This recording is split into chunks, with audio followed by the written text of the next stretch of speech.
Page 11. Let's start. We talked about cross-validation last time, right? Type of data leak. I haven't talked about norm.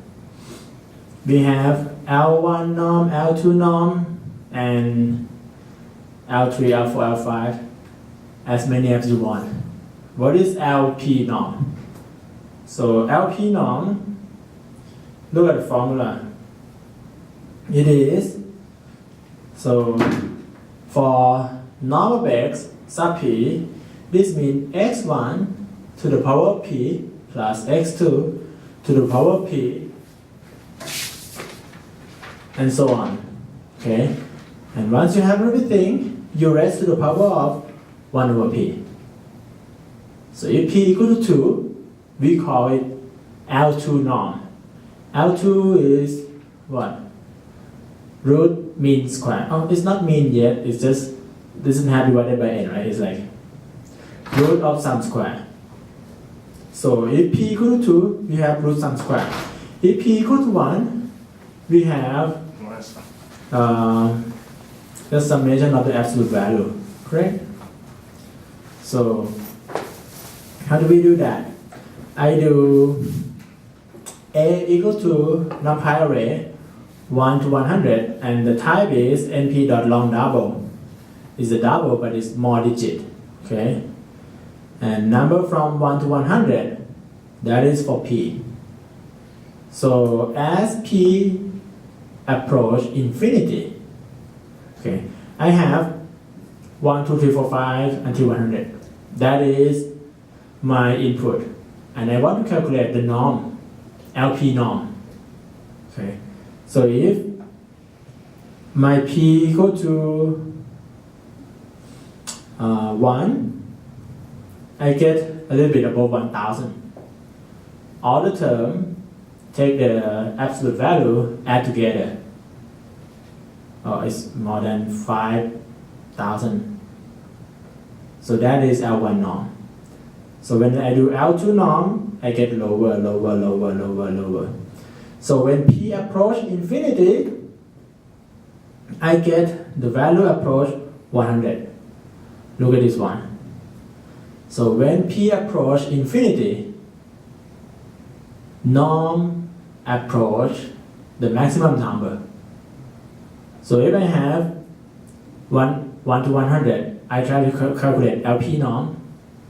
So if p is very large, the norm approach the maximum of any of that, maximum of absolute value. So if we do L2 norm, so this means it's biased toward a larger number, right, than L1. L1 just take the square root, add them together. Okay, now let's take a look. Regression with regularization. Regularization is a method to use so that we don't overfit. No regularization, just this. So sum square error is norm of y data, right, minus both phase x and beta. This is prediction, right? This thing means like summation. So prediction, raw data minus prediction and take norm, that's sum square error. This is, you did this already, this is no regularization. With regularization, you can do the same thing, but subject to summation of the coefficient less than alpha. So you do the same thing, but instead of just regression, you regression with another objective function. Another objective function is summation of the absolute value of those coefficients is less than a certain number that we put in. So we try to force the coefficient to be small. Okay. Another way is subject to L2 norm less than alpha. The first one is L1 norm less than alpha, right? The second one is L2 norm less than alpha. So when you use L2 norm less than alpha as another objective function, this is L2 regularization. If you use L1 norm less than alpha, this is L1 regularization. Just that. So another name of L1 is what? What is another name of L1?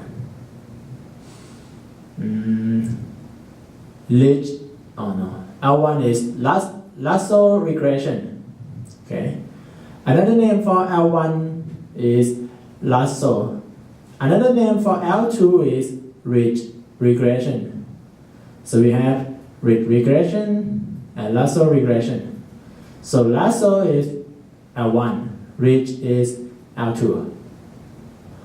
So L1 method tends to make your coefficient to become 0. Okay. Previously you have like polynomial, right? You remember polynomial regression? If you use L1, the solution is not unique. It's depending on what alpha parameter you set, right? If you set your alpha parameter to be very, very high, this means you don't regulate it at all, right? So summation of alpha less than 10 million, that doesn't mean anything, right? So how much it, okay, it's 11:06. This time you are late, okay? It's just the first time that you are late, I think. Do you have any university excuse? With the outside. No, that's not university excuse. What's your name? Ami Sayyed Muhammad. So this time you just late. Okay. So the degree of regularization is depend on how much is alpha that you put. If you put small alpha, this means you regularize it a lot. Okay. So another way of doing regularization is, if you use L1 lasso, if you use lasso regularization L1, it tends to make your coefficient to become 0. So this means if you have 10 type of x, 1 y, you want to know what is relevant, what is not relevant. You can do lasso regression. For example, if I have 1,000 students, okay, and I want to predict their test score. Input number 1 is how many times that they come to class, which should be relevant, right? Input number 2 is their homework score, that is relevant. Input number 3 may be their height, which is not relevant. Input number 4 may be their weight, it's not relevant. Doing lasso regression, anything that is not relevant, it will make the coefficient of that to be 0.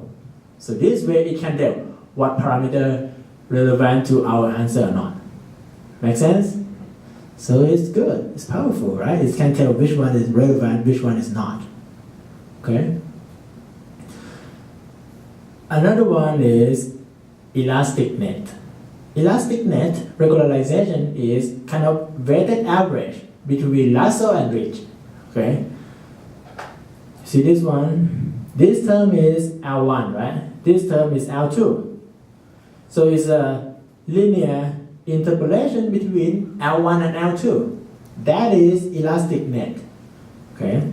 Elastic net is the combination of L1 and L2. If R equal to 0, elastic net become ridge regression. R equal to 1 is become lasso regression. Because it's a linear combination. So if you do regression with regularization, you have less tendency to overfit. Let's go back. You see this line? Let's say 7-degree polynomial. So if you try to fit with 7-degree polynomial, your lasso regression will tell, hey, summation of the absolute value of the coefficient is greater than the threshold alpha. So you don't select that line. So if you select the model that did have summation of the coefficient less than the given value alpha. Good. So with regularization, you have less tendency to overfit.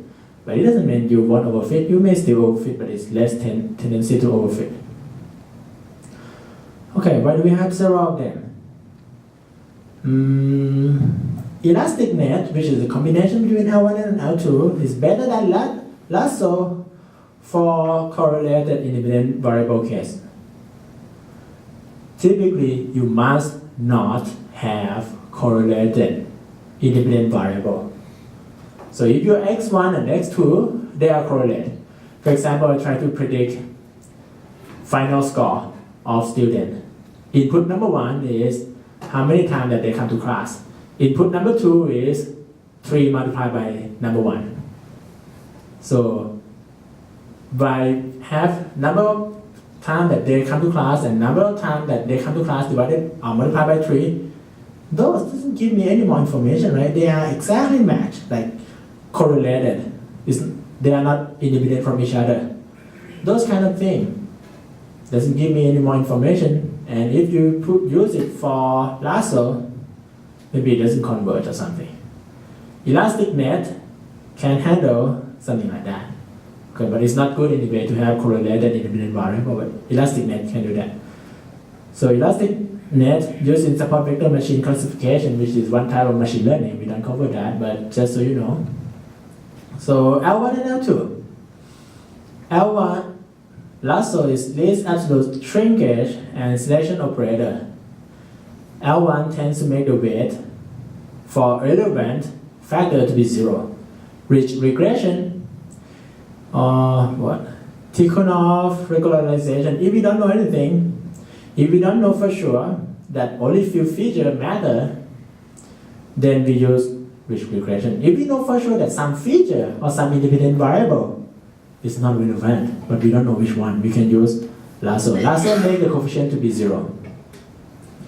Elastic net, good if some features or some independent variable x are correlated and there are more features than training instances. Feature mean x, target mean y or dependent variable. So elastic net has more hyperparameter to be adjusted. Hyperparameter is the parameter of the model. For example, this case, hyperparameter is R and alpha.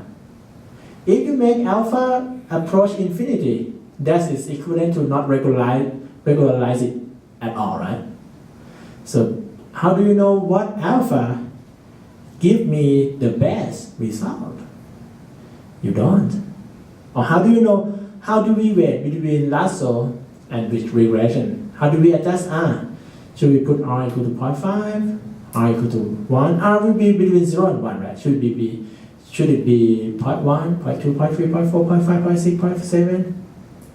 You don't know. So to know it, we have to do grid search, cross-validation. Grid search, cross-validation means step number 1, you remove test set out from the domain. So you separate you do train test split, right? You remove any test data point. Then you divide the training point into 5-fold or maybe 3-fold, whatever you want. 1-fold will be validation set. The rest will be used for training. And you rotating like you do cross-validation score. But this time, when you do rotating, you adjust the value of R, adjust the value of alpha, and you find out what is the pair of R and alpha, which is a hyperparameter to be adjusted, right? What kind of hyperparameter that give you the best result for the training data set? Then you select those. So in short, you use computer program to try every possible combination. That's one of the method, okay? So how do we know what R and what alpha work best for us? George? You just said it. I just said it. What did I say?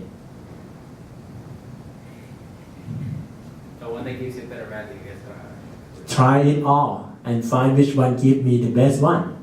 Before I can try it all, I have to remove the test set first, right? Okay. So lasso, how do we implement lasso? You may be familiar with object a little bit, right? From sklearn, the linear model, I import lasso. Okay.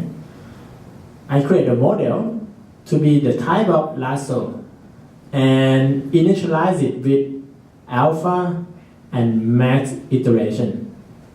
So right now, model is object. Okay. An object has the method fit. By when calling dot fit, it adjusts beta. So when you do dot fit, basically what it does is it will do this minimization. Okay, minimize the average sum square error with respect to summation of beta less than alpha. So it adjusts the beta, it keep adjusting. What did it actually do? Is do some kind of minimization. We haven't talked about it yet, but it's related to like matrix multiplication or something. Okay, so basically it minimizes the error by adjust the beta, provided that summation of the absolute value of beta is less than alpha. That is happening when you do. Does it happening when you do dot fit? Yeah, it's happening when you do dot fit. So now I want to find out what is the cross validation score.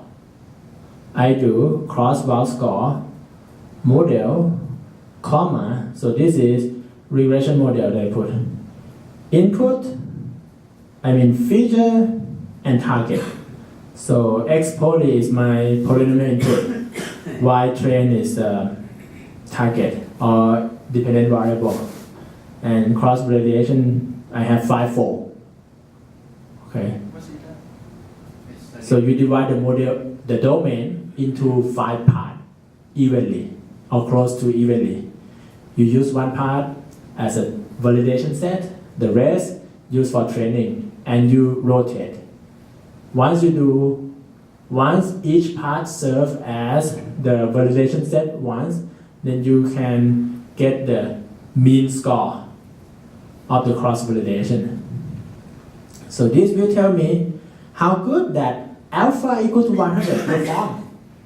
So I make alpha equal to 100. What do I get? Okay. So for CV, you just by you can choose any number, right?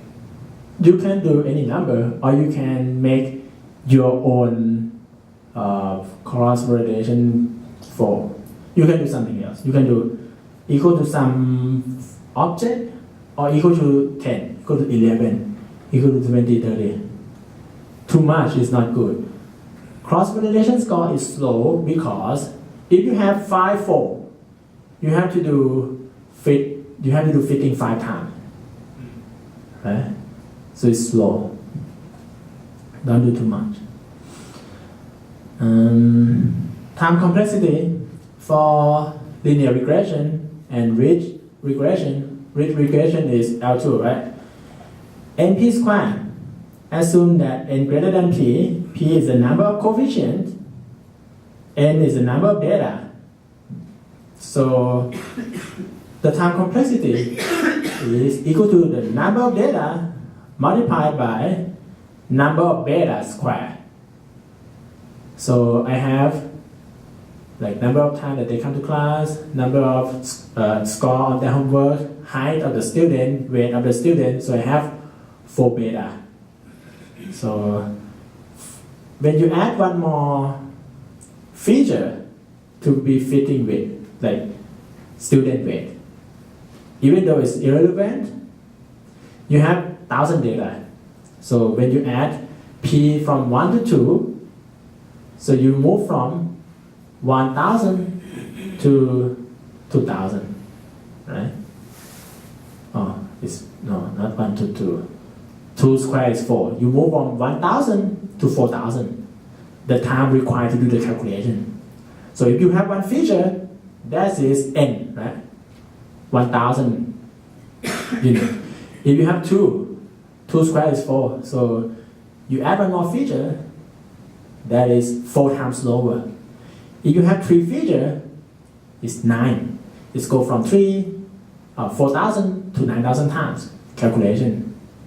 So it's slower qualitatively depending on how many feature or how many independent variables to use. So this thing doesn't require feature scaling. You don't need to normalize it to be between 0 and 1. Okay, you don't need to. When do we need to do that?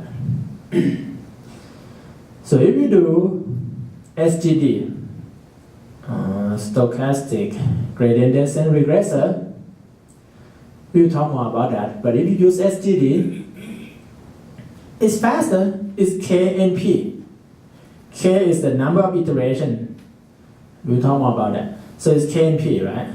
So if you iterate just 2 times, maybe it's the same. If you have 20 features and you iterate just 10 times, maybe it's faster. It requires feature scaling. You have to scale your feature, and it can do out of core fitting. Out core means when your data doesn't fit your RAM. Your RAM, let's say, is like 16 gigabytes. If your data is bigger than that, you have to analyze it a little bit at a time. This method doesn't need to see the whole data one time. This method can see part of the data and then keep doing the regression. The rest of the method, like regression, linear regression, do we need to see the whole data at once? I mean, No. Really? You can see part of data and Really? You can see just a part of the data? Look at this.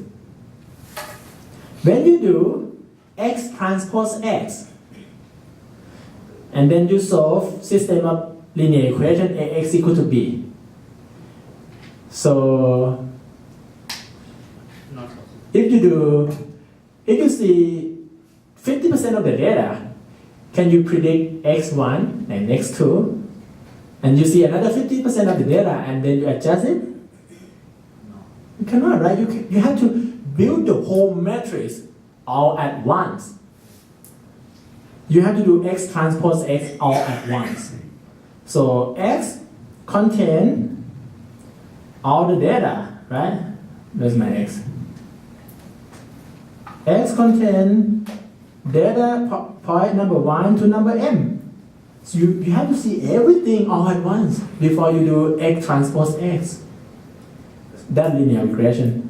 But stochastic gradient descent doesn't need that. Okay? It's a little bit of randomness. So, in short, if we do without scaling, so you see this yellow dot. Okay, what am I plotting? I didn't show you the case where. So if we don't scale it, it takes many iterations before it approach the answer. So when we start from this point, it needs many iterations until it approach the right answer. If you scale it, it's faster. Okay. How do I use it without knowing what it is? Okay, stochastic gradient descent is like take part of the data and then do regression and then move on. How do I implement it in scikit-learn? So first I import it and I define my model, SGD model, as that object. And this time I have to set everything, initialize it with everything. Max iteration penalty, warm start equal to true, blah blah blah blah blah blah blah. Okay, and then I have my number of iteration. So I want to iterate 500 times. So I keep fitting get the answer and fit it again, fit it again, fit it again, keep fitting it, keep fitting it. So at the end I get the answer. So this is one type. So for we are a little bit behind. I mean 4 lectures behind, 2 weeks behind. So next homework, we don't have next homework for this Wednesday. You happy about it? Good? Yeah. It's the same. We have exam. We have exam on Wednesday, not Monday. Exam will be on that room. Okay, exam will be on that room. When is it? 8? To 12. It starts at class time. So 15 minutes before it starts, I will ask all of any people that didn't enroll to get out from the room so that you can go there, set it up. And when it's 11, the test will show up on the blackboard. You download it from the blackboard. You do it. And when you finish, you upload it via the blackboard. Okay? No sample? No. No. Open book, open note, open internet. Everything except asking someone else. Yeah. It will be as difficult as PhD level or master level, I mean graduate level.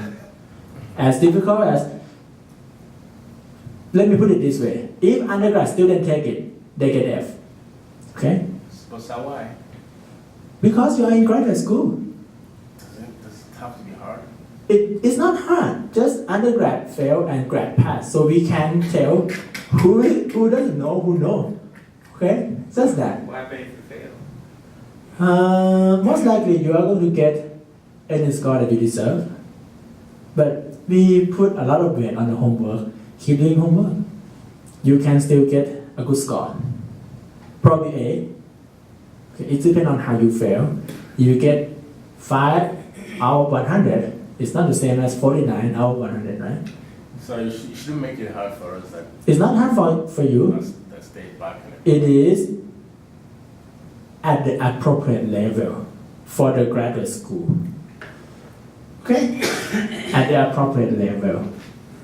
If you can do homework, you will be fine. Okay? Alright, that's Regularization. So the homework, okay, wait. My point is, the homework that you're going to get later on is to run my code again and go through the example. So this saves some time for me so that I don't have to go in detail of all the example that I give in the code. Why do I give in the code? Why do I explain it again if you can do it? I teach you just enough to go through the code already. And you can read from documentation. Graduate school, you're a graduate student, right? You can read from the documentation, you can read internet, you can read scikit-learn documentation, see the example, and I already give you the example. So next homework after the test will be about you go through the code, run the code, adjust a little bit, submit it, so that you show that you may not be able to create one, but you can use it. You know how to do, you know how to use it. That's the point. Okay? Alright, stochastic gradient descent. Look at this. I put warm start equal to true. This is very important. Warm start equal to true means the result from the current iteration will be used in the next iteration. You didn't start from just random point. You use previous result to dictate where do you start. So set warm start equal to true, give you a sense of continuation in the calculation. That is when you set up the object, when you set up your model, this part. Okay. The rest, what is that about? You read the documentation and I may explain it if we have some time. Okay. So I have iteration. In each iteration, SGD, which is my model, take at most 2 data point or 2 row. That's why we put max iter equal to 2. To search for the fitting parameter or beta unknown constant. Okay. In the model, the training process is done after 500 iterations. So look at this. When I said max iter equal to 2, what does it mean? I have many lines of data, right? I have many data points. In each iteration, it's just select 2. For the fitting, it adjusts the beta, and then we move to the next part. So it doesn't take the whole thing. Okay, it takes just a little bit and do it. By the end, it may not look into every data point. Possible, very likely. If you have 10,000 data points, you do 500 iterations. Each time you take 2. So maybe, so at the end you take a look at 1,000 data instead of whole data. Okay? So these have a chance to look at the same data twice too. Okay? But basically it's just take a look a little bit. So you won't get the exact number when you do stochastic gradient descent. Okay. We have something to adjust in stochastic gradient descent, which is learning rate. There are several types of learning rate. Learning rate is this. Next guess equal to current guess minus learning rate multiplied by gradient of Q. Q is a cost function. So this thing is gradient descent. Gradient descent is minimization method. So you move into negative gradient direction. Negative gradient means if you want to find the minimum, okay, you want to find the minimum. So that is minimum point. Let's say you start from here. Oh, you start from here. How do you calculate the gradient? You remember this is d by dx or I d by dx plus j d by dy, right? None. What can gradient tell us? What direction that we get from the gradient? Direction. Direction, of course. Maximum change direction. So this is 1D. We have left and right.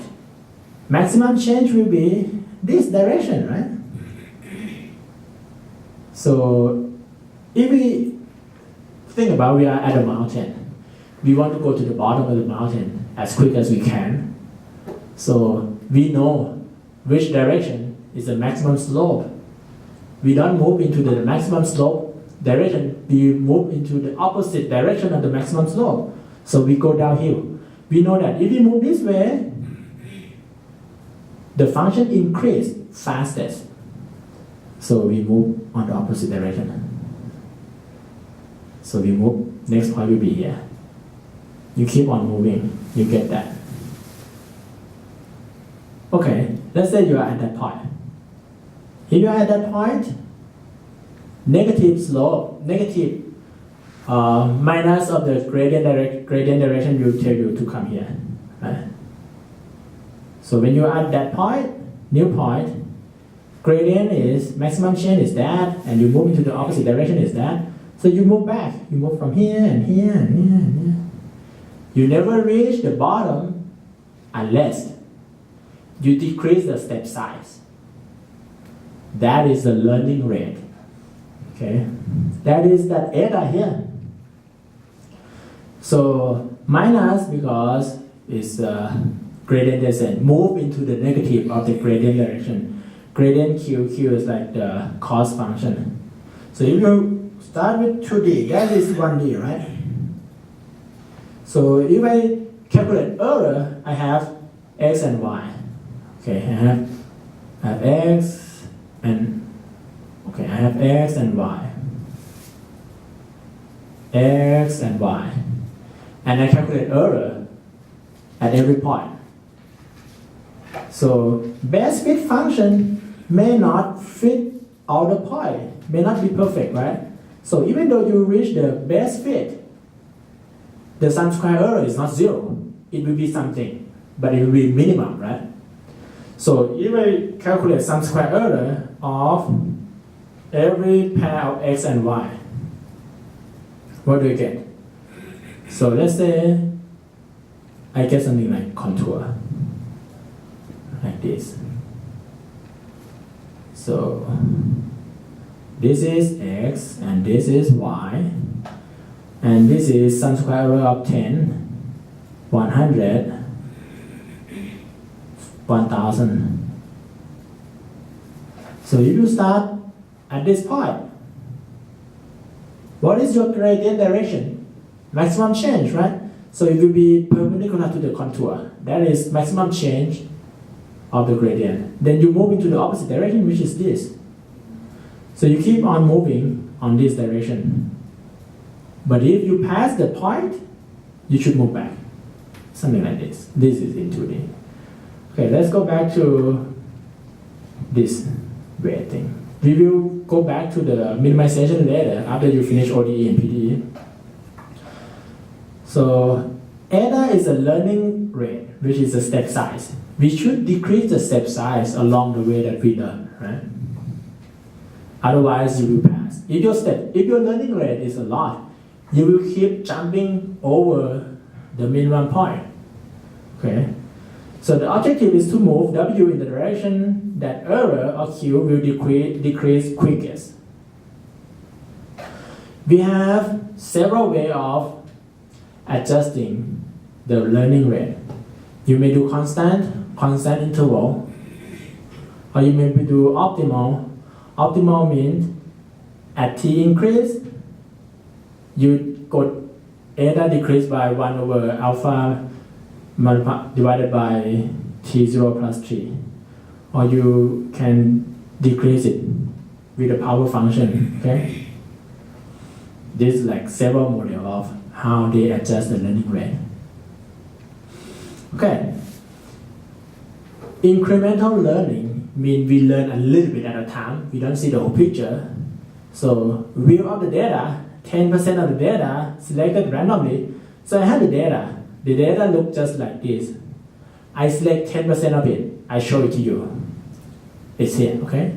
This is the 10% of the data. It's like a sine wave, but it has some noise. It has some noise into it.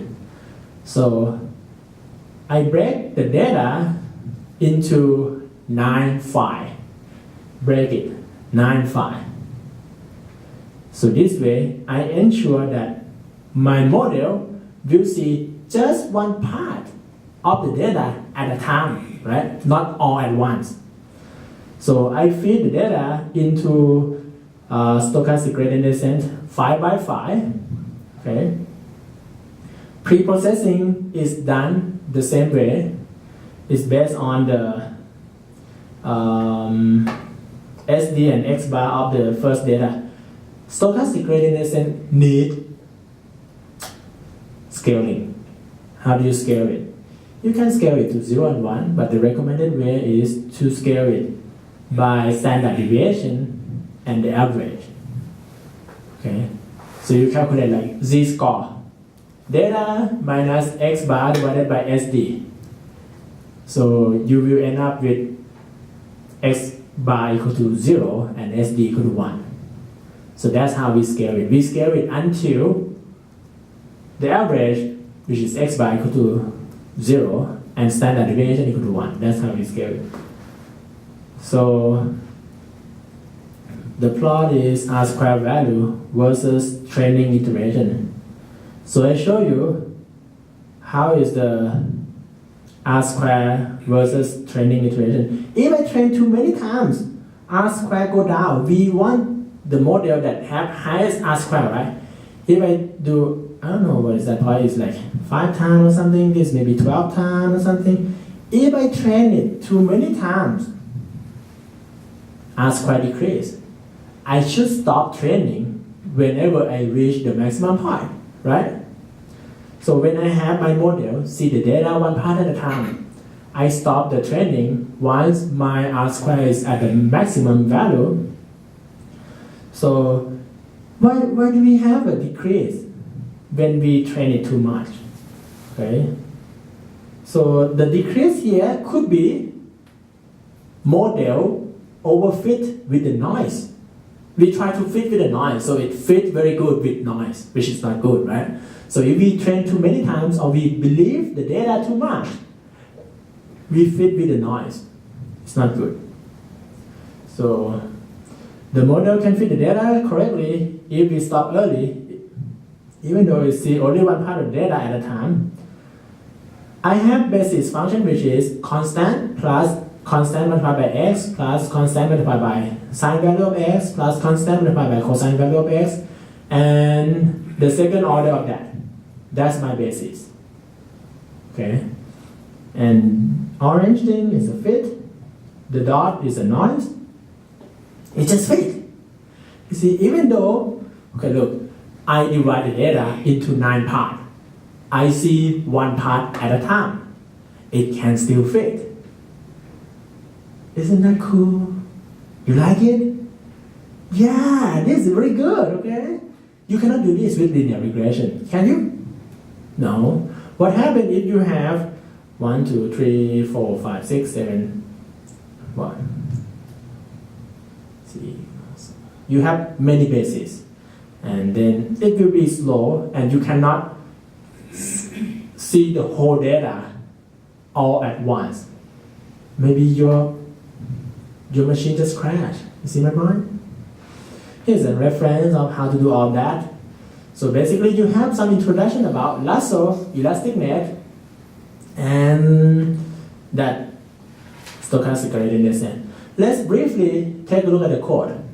And for your homework, you have some explanation and you go through it. So you help me go faster by help me learning it, the one that I already created, okay?